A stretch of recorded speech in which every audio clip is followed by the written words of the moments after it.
கர்ப்பமாக இருக்கிறப்போ அல்ட்ராசவுண்ட் அதாவது ஸ்கேன் பண்ணக்கூடாது அப்படின்னு சொல்லுவாங்க. அது வந்து குழந்தைய பாதிக்கும் அப்படின்லாம் வயசானவங்க சொல்லுவாங்கல்ல.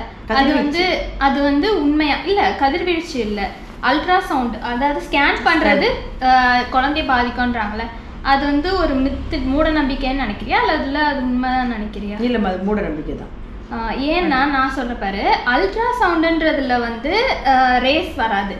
எக்ஸ்ரே எடுக்கிறோம்ல அதுல தான் வந்து ரேஸ் வரும்.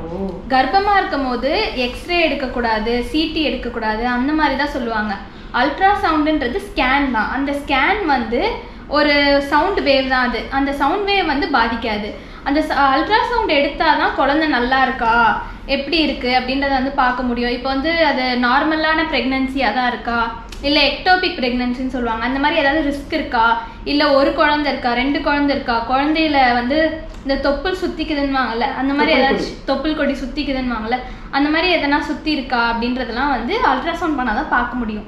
ஸோ வந்து அது வந்து குழந்தைய பாதிக்காது, எக்ஸ்ரே தான் பாதிக்கும். அதுவும் எக்ஸ்ரே வந்து நிறைய எடுத்தால் தான் பாதிக்கும். ஸோ அதுக்குன்னு ஒரு லெவல் இருக்குது. அந்த லிமிட்டுக்குள்ளே நம்ம எது வேணால் பண்ணலாம் ப்ரெக்னென்ட் உமனில். ஓகேவா?